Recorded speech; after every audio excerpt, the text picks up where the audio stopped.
guess we'll time to start here. So here's a few news articles. QAnon is, of course, the big conspiracy theory on the alt-right, and now the main right. The Republican Party is very much embracing it. Trump has begun to publicly embrace and praise QAnon. He's been doing it sort of covertly for a while, but now he's saying that they're fine people and stuff. So these people believe that Trump is the head of a savior movement, and the Democrats are Satan-worshiping people that kill babies and drink their blood and sell children into child slavery. And this is all from a Nazi propaganda book called The Chronicles of the Elders of Zion, which is what QAnon is. It's a Nazi cult, which is quite appropriate for the modern Republican Party. And anyway, the people that created it and published these posts have been secret, but one of them had poor operational security, and they just figured out who it was. So they analyzed the data and they figured out who this person is, and now they took down the main QAnon site, QAnon. So I'm sure that will just, but with Trump supporting it and with Republican candidates that embrace QAnon headed to really important government positions, this will move forward as a significant religious movement in America. So here's the details of the company that analyzed him. They found, they used the IP address, they used registration information, emails that were found in profiles on various other sites. This is how you do it. Most people leave a lot of trails as they wander around the internet, and they found the person who's putting it up, and here's the guy. And they got his Jason Jolinas, who is apparently a financial technical analyst.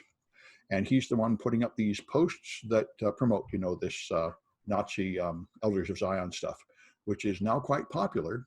And we will have at least 8 Republicans running for this, and one of them is almost certainly going to win. So this will continue to be a big deal moving forward in America. And it's also spreading in Germany and Europe. So Amazon's Alexa is this smart speaker you put in your house. I don't have one, but a lot of people do them, and there's other brands too. But now they've made a landlord version, so the landlord can control the smart speaker in the houses, and they can, what the privacy people are worried about is that they will turn it on and listen to what you're doing down there without permission. And Amazon is trying to say there's some sort of a technical way to prevent that, but in practice, that's probably not going to work. Because this is something landlords really want. They don't like the fact there are legal restrictions that they can't just barge into your house and inspect it. And, you know, landlords wonder, what are they doing down there? They're probably smoking in the non-smoking apartment or having wild parties and messing up the place or something. And they would love to have a way to just snoop on you. And that's what people expect is going to come of this Amazon landlord mode. Okay, so SF State, a college right near City College, just had big layoffs to preserve money. And they say this is going to hopefully keep them fiscally stable. Our college, City College, has much worse budget problems. They've already been for like 5 or 6 years. The budget problems have been so severe that in fact, we're not even legally allowed to be open. And they had been having all sorts of temporary stopgap measures to conceal the budget crisis. And they keep promising cuts, but they never do the cuts. And this semester, they're now raiding the pension medical fund. They're stealing money from that to pretend they have money, which they don't have. And the new chancellor is apparently quitting. So again, we have no chancellor. So the state is now saying they're just going to take over and have someone from Sacramento come in and cut everything. So Lord only knows. But I mean, SF State is actually balancing their budget themselves. City College has just for about 10 years been totally ignoring the budget problem and letting it get worse and worse and not cutting anything. And there will be a limit to how far that goes. So we'll probably have huge administrative changes and huge class cuts and firing staff coming in the next year or two. Or they'll find another way to kick the can down the road again, the way they've been doing for 10 years. This is a common thing in government work. You just don't balance the budget, and you find a temporary dodge and another temporary dodge and another temporary dodge, and you just go on forever, hoping that the bill will never come due. That's what City College has been doing. And so, yeah, here's the one. This woman here is the QAnon Republican candidate for a U.S. House seat in Georgia. And she was a favorite. And now her Democratic challenger dropped out of the race, apparently because of some personal problem. So now she is running unopposed. So it's basically certain that we will have at least one QAnon member in Congress. And so these are much more explicitly Nazis than even what passes for mainstream Republicanism these days. They are anti-Semitic. They believe that there's a Jewish cabal controlling the economy, that they are kidnapping children and drinking their blood and stuff. It's a very old Nazi religion, and it's growing rapidly in America and around the world as we depart from being a free society and turn into a totalitarian society. It's happening incredibly fast. Anyway, and here's the kind of thing that happens. As it's come out in the last 2 weeks, Trump has been politically forcing the medical branches of the government to lie about medicine. And they've been politically, they're beginning to have politically motivated prosecutions of his campaign opponents too. And a major prosecutor just quit over that. But here's they now have the Health and Human Services and the CDC have been ordered to tell lies. They were ordered to promote hydroxychloroquine, which doesn't work, and now they're being ordered to claim that there's a vaccine coming out and that it's safe and such. That's why a lot of people are reluctant to believe any vaccine that Trump rushes out in time to have a vaccine in time for the election. But the one thing that is still working in American society and government is the free press. We are hearing about all this stuff. It's Trump has railed against the press since he got in. He certainly would like to move to the next step of imitating Putin and Kim Jong-un in North Korea and the leader of the Philippines. These are people he admires, and he would like to be a dictator that can just close the press, jail his political opponents. And so far, he can't shut up the press, although he very much wants to. But if he gets another term, he might be able to do that. So the TikTok, we're now banning, everyone's talking about banning TikTok in America as a security risk, because if TikTok runs as intended, then of course it collects the kind of data that every American website collects about where you are and what websites you're going to, and sends it to some central server. And that would of course be easy for Chinese people to get if it's run from China. So that's why Trump tried to order them that they had to sell it to an American company, which is a very strange thing to do. Like most of the things Trump does, he's not supposed to have the ability to command the private sector to sell like that. And in fact, China has pushed back and said they will not let you sell TikTok, and they'll just withdraw TikTok from America rather than be forced by Trump to sell it to an American company. But anyway, it has some security flaws, and I'm very interested in this for my mobile hacking class. I teach a class that does Android and iOS security, and this product, anybody can scan any app. You can take an app off your phone and send it up to them, and they will scan it and tell you what vulnerabilities are in it. You don't need to wait for the company to fix it, and you don't need to perform any technical scans yourself. And this found very good stuff. It found exported intents. These are when apps on an Android phone talk to each other, they send these messages called intents from one app to another. And we do this in our Android hacking class, and it's pretty complicated to set up. And these guys detect it and tell you. So they found the kind of vulnerability that I've looked for in hundreds of apps and not been able to find, where a malicious app on your phone could steal the data from TikTok. So anyway, it's an interesting vulnerability, the kind that is a little bit subtle. And it's apparently easy to find with their product. So I'm definitely want to try this out and add it to my classes. So Trump, this now has been nominated for the Nobel Peace Prize, although his campaign staff does not know how to spell Nobel. And he's bragging about this. Now, this is not, he didn't win the prize. He just got nominated. So one person in, I think, Switzerland nominated him.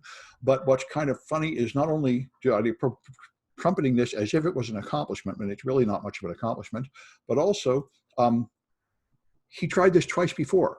Twice before, he forged fake nominations and sent it to the Nobel Committee, and they found out they were fake, and the Swiss police are currently trying to track down who did it. So, of course, they haven't yet proven that Trump did it, but he's done this before. He made a fake cover of Time magazine with his picture on it. He told everybody he'd been on the front page of Time magazine, which he had not been.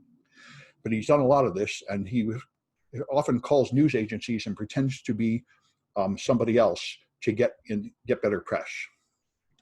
Anyway, so let me just close a bunch of these and get down to the official stuff. There. So this is 160. And we're starting the next chapter here. So this is the 12th. So you need to turn in your topic. You should just submit it. I think inside Canvas, you can send it as a message, or you can, there might be a place where you can just submit it there. You just need to pick a topic. It can be any security related topic or management related topic. It doesn't have to be from your book.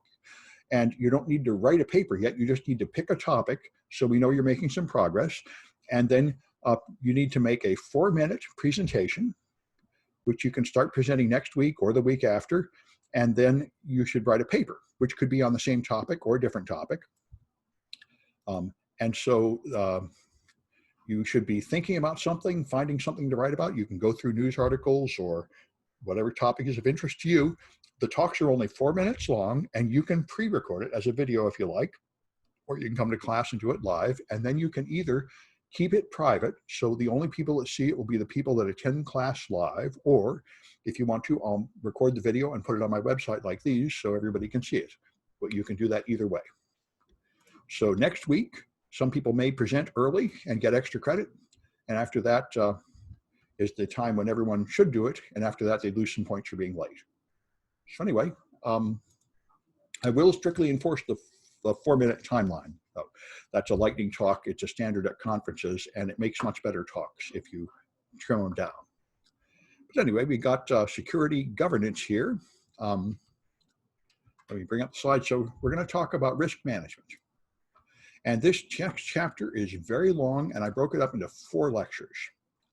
So it isn't too overwhelming because I find this stuff difficult. This stuff is corporate management talk, and I don't have an MBA, which is, I think, probably the way you'd really be used to this stuff. So the technical stuff I'm used to, but this management stuff is confusing to me, and I like to break it up into small chunks. This is the bulk of the CISM exam. And the point here is how to limit the amount of risk at a company without impairing the functionality of the company. Amateur attempts to lower risk involve telling everybody they have to change their password, make the password long, you can't use your home device, you have to use only the company device, you have to use only these official software packages, and so on. And all of that typically becomes incredibly annoying to where people find that they can't really get their job done, and they have to defeat the controls to get their job done. So the real goal here is to find a way to reduce risk to an acceptable level and still let people do their job efficiently without getting in the way too much. And that's tricky. So the effectiveness of the management, you must have support from executive management because you're going to have to pass some rules that are going to be a burden on people, and you have to have upper management supporting them, and you have to fit into the culture. You can't just order everybody to change how they do their job entirely. You have to try to blend it in. This is very much like a doctor trying to deal with a person with bad habits, like they smoke, they drink, they take drugs or something, and your doctor tries to convince you to stop doing that. And if they just, try to lay down the law too harshly, it won't do any good. They have to somehow steer you into a less risky lifestyle in a way that you'll accept it. So here's the factors. Culture is a big one. What are people used to doing? What do they value? What do they see as the point of their job? And how can you preserve that so they remain motivated? Then you have the management's goals, mission and management structure and support. You consider industry sector, like a healthcare company is very different than an education company or a manufacturing company. And there are laws, market conditions, and issues of financial health that all affect what can be done at one company. And so if you do it correctly, then the main thing you have is fewer security incidents because you prevent problems, and less harm when bad things happen because you have layers of defenses and backups and other controls. And so you're trying to develop a culture where people consider security risks when they plan and make decisions and buy products and hire staff and all the things they do. They should be having security integrated into their decision-making process. What tends to happen before you have a good system is security is just seen as an irritating afterthought where we try to do something and then you give it to the security team and they just complain about everything and block it. That's an ineffective risk management system. So some of the technologies you use are access governance and access management, which limit what people can do, either with just a list of rules or better in the governance system with a tie into the policy.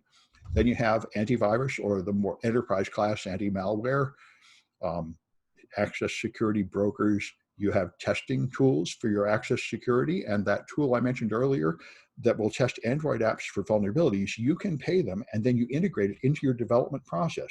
So when you develop an app, it automatically runs it through that scanner and tells you what you have to change. That would be a very good thing to do. And then you can have file activity monitoring that records who's doing what, like logging, and integrity monitoring. So it notifies you when important files are changed. For example, when you get infected by malware or a rootkit, then that will change system files, and an integrity monitoring system would tell you that that had happened. And then, of course, firewalls, a very important defense measure. So here's access governance. Access governance is considered stronger than access management because it's connected to your policies. You have forensic tools, which are the tools that investigate what has been happening on systems so you can respond to an incident. Governance, risk, and compliance, we'll talk more about later. Intrusion detection and prevention systems watch network traffic and perhaps local server logs and such to tell if you're under attack and perhaps change something like firewall rules to prevent it. Network access limits who can connect. There are phishing, anti-phishing measures, training measures, and also things that remove attachments from emails and scan them and so on. And public key infrastructure is what handles the cryptography for encrypted transmissions. An SIEM system like Splunk is essential these days. You have one central place where it has all the logs from all your devices so you can detect security problems and respond to them. And single sign-on is a system that leads to a lot of trouble, but it's essential. Since you use many services, and you probably even use cloud services from many vendors, then people get driven nuts by all the passwords they have to remember. So a single sign-on system performs federated identity management, so your identity proven on one system is accepted as authorization by another system. So it adds greatly to the convenience and efficiency of your business, but it is risky. And then you have application security testing tools like we were talking about. Here's governance, risk, and compliance. This is the strategy to tie it all together and have a structured approach. So you take your IT processes and your business objectives and you organize them so that they all work together to lower risk. This is the goal, is to have a smoothly running machine that limits the amount of risk you're taking, instead of just a lot of people doing things without even understanding what the risk is and some security team running around after them trying to clean up the mess later. So spam filters we talked about to remove undesired email, and there are other third-party risk management systems. User behavior analytics is a big issue to deal with insider threats. It's a new technology, and I think not very effective yet, but we're headed there. Then there's threat management systems. VPNs let you connect from a remote location with an encrypted channel so that it is more secure for traveling workers. And there's vuln scanners that scan your system to see if they have known weaknesses. And there is a thing called continuous scanning that was pretty popular a few years ago, where you'd have a scanner running all the time, so it detects right away if people set up an unauthorized wireless access point or install unauthorized software. It will detect that quickly. You can scan web apps, and you can filter the traffic going into web apps with things like web application firewalls, so that even if your web application has a vulnerability, the attacker will have at least the simplest kinds of attacks removed from the traffic so they won't get in. And then there's wireless access controls, and you can outsource all these things to external services that will help you. There's an awful lot of cloud security providers. For example, OpenDNS. OpenDNS will let you move your DNS resolution out of your company up to their server, and then you can log into their control panel and you can say, I want to block games and pornography and malware and this and that, and it'll all be blocked on their cloud servers, so you don't have to configure any of that on your local system. It's done with a cloud security provider, and there are many other cloud security providers. And so UBA is user behavioral analytics. And this is essentially because of Edward Snowden. And I see a question about vulnerability scanners. Well, the most popular one in the world is Nessus. Nessus is free and very popular. Then there's Acunetics and many others. Senzix, Hailstorm. Those are big, expensive ones. Nessus is the #1 that's become most popular and it's quite effective. Yeah, Nessus, Nessus. Let me put it up here. Yeah, you can use it, and I've got projects. It's in the hacking class. Nessus here. It's got a free version and a pay version. It is the most popular vuln scanner in the world. You install this thing, and it will then scan your servers and other devices. Vuln scanners are not terribly effective. It will just tell you if you have old versions of software or if you're missing patches or something, but it is very common. So yeah, check it out. And if you want detailed instructions, it's in my 123 or 124 class that Liz is teaching. There's projects where you set up Nessus and use it. Anyway, good. So anyway, this is user behavior analytics because of Edward Snowden. Edward Snowden was trusted with top secret US military data. Well, actually, in his case, it was classified. Well, there was Bradley Manning, and then there was Snowden. And they were both had access to data that was not supposed to be public, and they both deliberately dumped all the data in the public sphere because they had political arguments that was not good. And so after that, everybody in the military and the government and all the corporations said, what if one of our employees that we trust just decided to take our data and dump it publicly because they're angry or something? How do we know that's not going to happen? And so all these products appeared that try to look for some kind of pattern to tell you who is no longer loyal. So maybe they're playing more games at work, or they're showing up late, or something. The idea is somehow you could scan their network traffic and know who's about to betray you.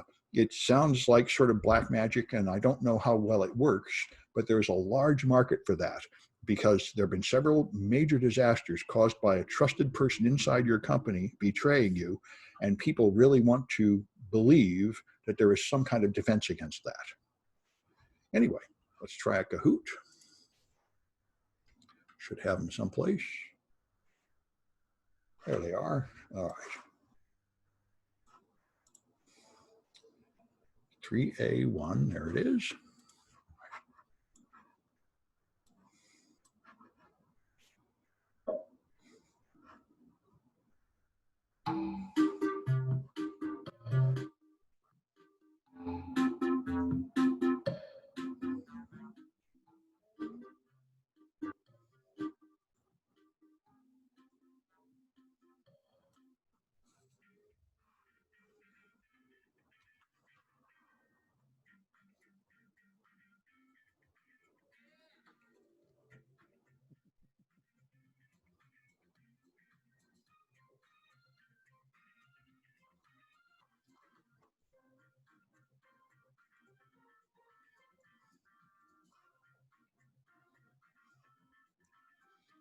It looks like we might get a couple more.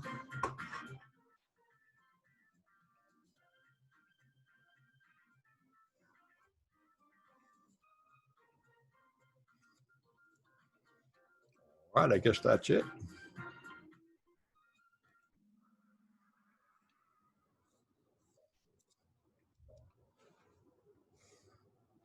All right, so which one ensures compliance with regulations?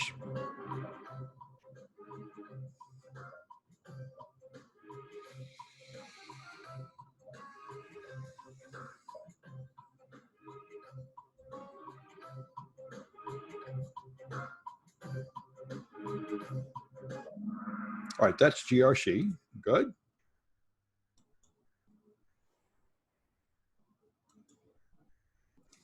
All right, which one will detect insider threats?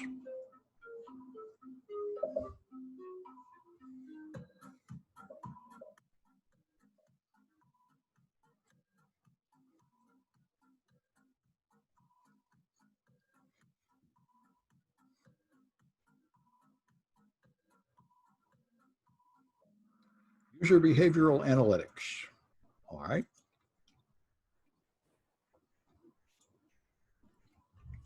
All right, which one detects suspicious network activity?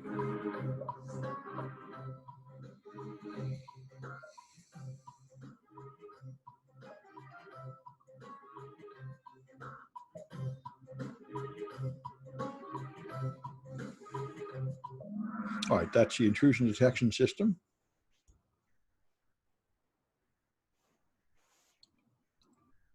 All right, and which one is vulnerable to pass the hash attacks?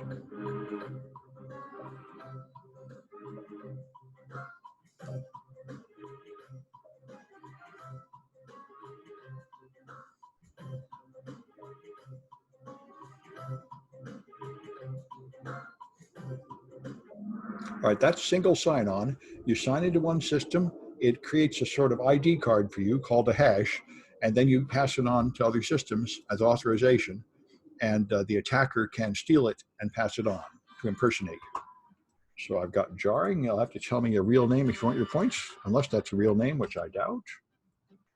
BH, that's probably real initials. And Kahoot, you'll have to tell me who that is too. Okay, good, I see. I see who Kahoot is. All right. And so jarring may not get their points unless they tell, there, someone tell me. Good, I see. I see who jarring is. Good. Good.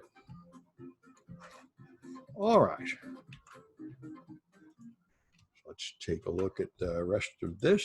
So when you buy things, I remember I read a nice blog from the guy that wrote Metasploit,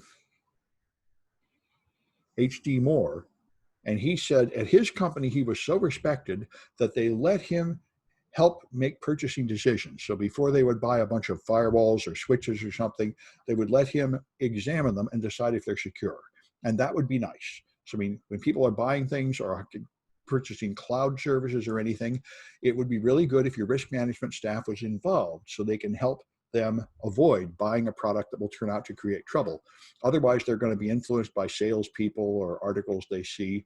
That's why I've seen people on Twitter saying that, in fact, company security has gotten better now because of the virus, because executives aren't flying. And if you fly, you'll always see ads for security products in the airports. And they say one of the big problems they have is the top executives, like Gilbert's boss, see these ads for things and then they buy that, even if it's not the right product to buy. So you have to choose how much risk you're willing to tolerate. You can't get the risk to zero, and you have to consider things. So how much risk would you like to take? Facebook is famous for taking a lot of big risks. Their whole motto is move fast and break things. They just want to get new features out fast, and they really don't care about collateral damage. But other companies like banks are much more conservative. So you decide how much loss are you willing to take and what defenses can you put up? And then, of course, you may have regulatory and legal requirements. If you're something like a financial company or a medical company, then there's a bunch of regulations limiting what you can do. So you perform risk assessments and then to determine what your level of risk is, and then you implement risk treatments to decrease your risk with controls. So you hear this over and over. Here it is again. You can't have your security team be some kind of outside rogue agency that everybody hates, just messing with it so you can't get your job done. That is the hostile, unhealthy relationship that doesn't work. You have to become a useful, valuable person that will come in like a consultant and help them get their job done better, because of course, everybody wants to be secure. You are there to help them. This is sort of like the police, in neighborhoods where people hate the police and won't help with them. You have to somehow cultivate a healthy, cooperative relationship where you are seen as a benefactor and not as a hostile person messing up the business. So you have to have your stakeholders. The stakeholders are everybody who's affected by your decisions. So it's the management, the workers, the customers, and so people have to understand how they fit into the system. And if you can, in a healthy system, people understand why there's a security team and they're willing to help the security team do their job. So you want to be as transparent as possible, so it's not like you make decisions that they can't understand that mess up their life. They should understand why you're doing that and hopefully be on board with it. One big part of it is security awareness training. This is what Kevin Mitnick does. He was a famous criminal hacker, the #1 most wanted person a couple decades ago. He served his time, reformed, and started a company, and now he comes to companies to perform training, and that's how he makes his money. He's a very famous guy in this field. His stuff is like a magic show. He'll go up there and hack into things to catch your attention. And that causes people to be aware of security risks. So that's risk awareness. You can do it to senior personnel, so your top executives know that there is risk in what they're doing. And then they'll have the idea of how they should be cooperating with the risk management program. And then there's risk consultants. Often the risk team acts as a consultant in their organization. So the people that are doing something like making a new product or something will call you and say, why don't you send someone down here to help us decide what product to get? And as long as you are professional and helpful and polite, so you show up on time, you offer productive suggestions and not just sort of cruel and abusive, then you can help foster a cooperative culture where people work together to secure the company. And so if you're going to be a risk consultant, your primary job is social. You have to be able to listen to people, understand what's going on, and help them improve their business to be less risky. And I mentioned this is like what a good bartender does, or a priest or a therapist. You know, you have to listen to people before you can help them. You have to find out what they have. And by the way, this reminds me, your discussion project in a couple of weeks is to criticize this class. So you have to say what's good about it, what's bad about it. I need to find out what's happening with you. I'm aware that quite a few students are really struggling. They have technical issues and other issues, and I don't hear much from them. So that's one of your discussion assignments. Don't be afraid to complain about things. I need to find out what's happening to try to make this class better. So that's an issue. And anyway, so here, there are risk management frameworks that are published documents with techniques to use here. There's the ISO 27000 one we've talked about before that describes how to set up a security management system. And here's the risk management and risk assessment techniques. So that's one framework you could take. There's the US government one from NIST, which explains how to make a security life cycle and manage information risk. There's COBIT, and one called RIMS, and one called the Facilitated Risk Assessment Process. These are just organized standards you could go to, and that's one way to do it. Then you can have something to guide you as you create risk management, and quite a few of them have a way you can earn a credential saying we meet this standard, and then the people you do business with will understand what your level of risk management is. So these things there's a scope, which is what part of the business they cover. Then you have objectives and a policy to achieve the objectives, the acceptable level of risk, the personnel decisions, the process, documentation, and review process, so that all this stuff is under control. There are GRC systems. You can buy a system which will just help to organize this. RSA has one, Logic Manager and Risk Connect are others, and this is a thing you buy that will just provide software to organize all the documents and processes you have to go through here. In the field of education where I am, these things are, we're using one, they're typically Oracle-based. We're using one called CurricuNet, and it tries to organize all the administrative and management decisions involved in making courses, having them approved by the state, making programs and degrees and such. The college one is really very ineffective and very much in the way, and everybody is complaining about it and miserable about it all the time, which tends to be the case in education because there's not much money in education. So the products tend to be poorly written and poorly supported, and the relationship between instructors and management is really quite old-fashioned and unhealthy. Colleges tend to be an example of a low maturity, dysfunctional business. But a more desirable place to be is where you integrate these things. You have a platform that organizes your policies, and you arrange to achieve your security management without disrupting the culture, so people do not have to spend too much time filling out forms, and hopefully they don't spend a lot of time doing things and submitting reports and going to meetings that have no value for them. They feel like their time is not being wasted and their productivity is not being broken by their participation in the risk management process. You may choose only to manage part of the business, especially in the early days. Or you could manage the whole thing, but probably you want to start by just managing a small part of it. And so you have an internal environment, which is your organizational mission, your current strategies, your amount of money you've got, and your existing practices, and your maturity. And then all the communication protocols and relationships, especially small businesses, really work like a family. It's not so much that people have well-defined roles. You just know the people. Oh, Joe takes care of that. Sally takes care of that. And it's personal relationships. And that's part of the culture. And so that is your internal environment, which changes what an effective risk management strategy would be. And then there's external environments outside your company, market conditions, things like this virus, laws, social and political environments, regulators, suppliers, competition, geopolitical factors, all these things outside your company also have to be taken into account to make your strategy effective. So you work by gap analysis, you determine what you would like, and you determine what you really have, and that's the gap. And then you talk about what could we do to lower the gap. So for example, if you have no real change control process, all you do is make a log, and then people send emails to management, and when management approves it, they just keep a log of who approved that. What would be better would be to have more mature, would be to have a formal change request procedure, a change advisory board that actually considers whether to make a change, and more detailed logging of it all.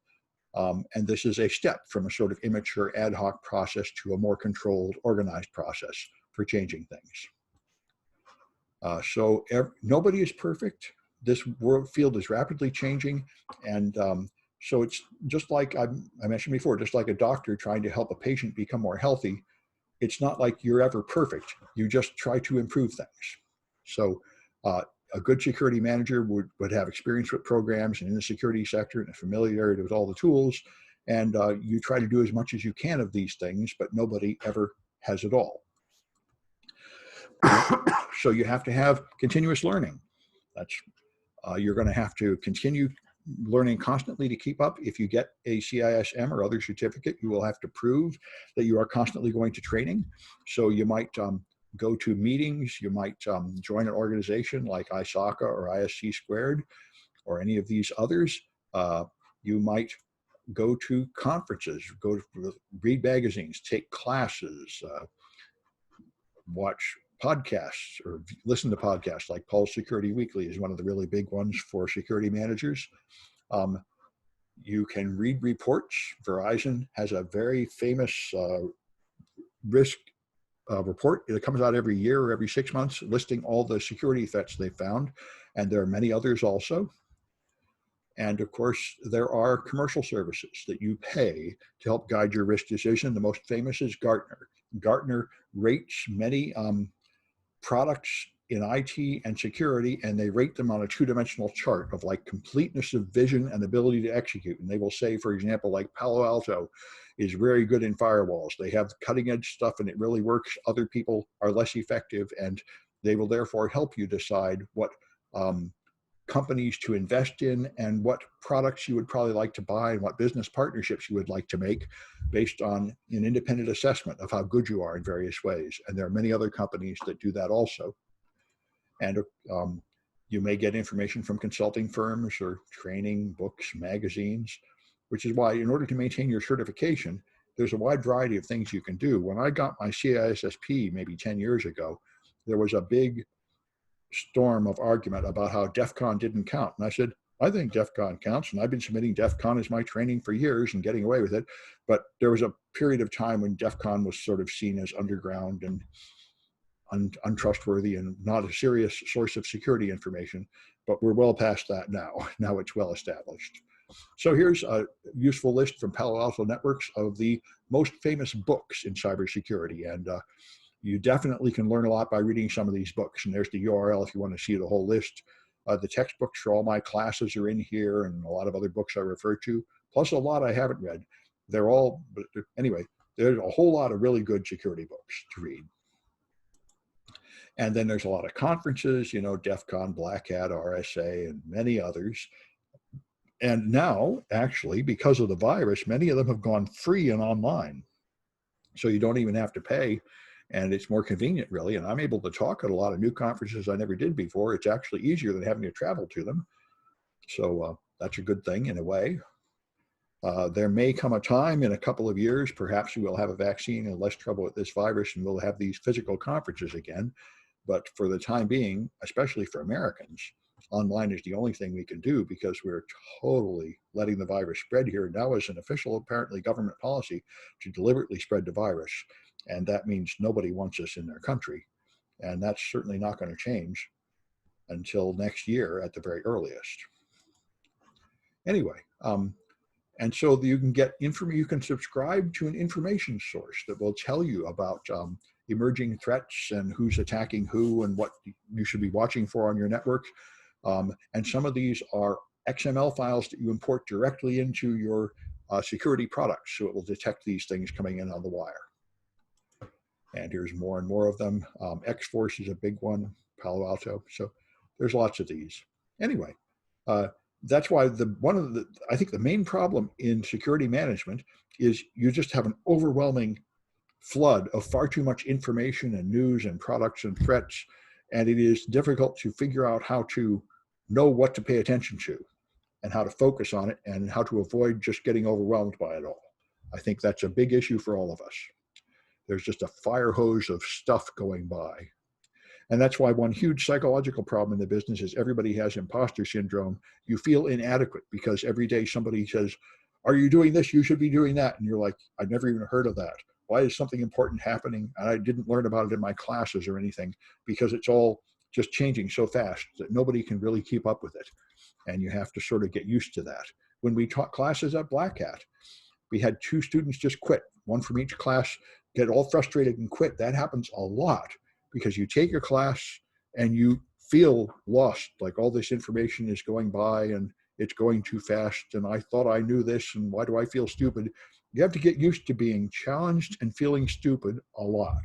It's going to happen to you all the time that somebody presents you with information and you don't feel qualified or ready, and you have to get over being emotional about that and instead learn how to cope. Well, either I'll decide I don't care, or I'll pass it on to someone else, or I will study and learn it, but no point wasting time complaining about why is this so hard. That's why they pay us the big bucks, because it is hard. Anyway, all right. And we're in 163A. This is the one. All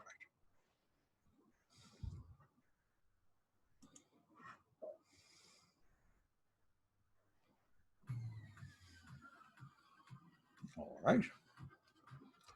I learned how to change the default music, so I'm happy with that. Anyway.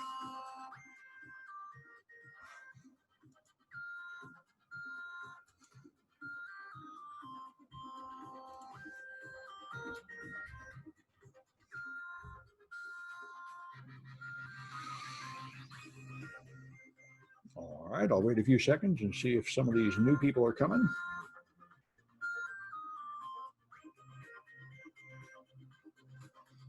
Apparently not. All right.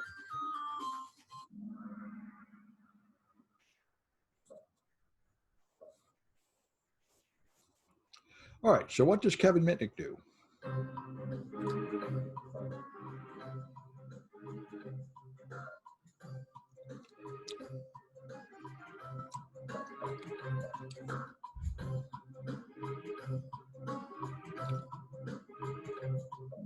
Security awareness training. That's his big thing. All right. What is the point of risk management?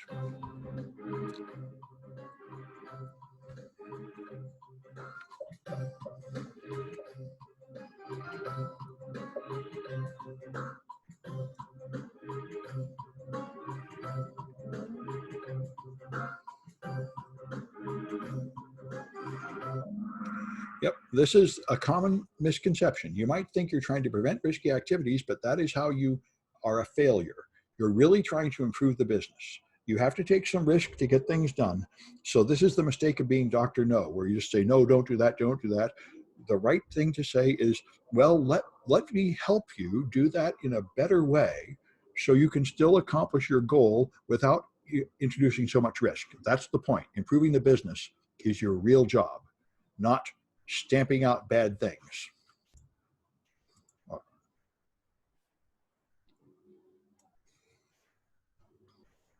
All right, which one requires relationships of trust?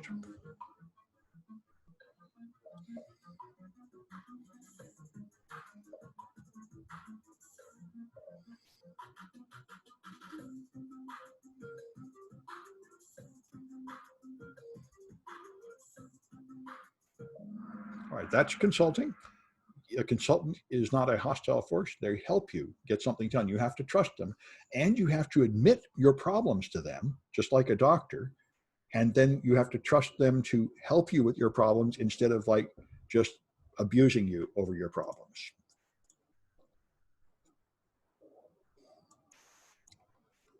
All right, so what's the most important consideration for GRC?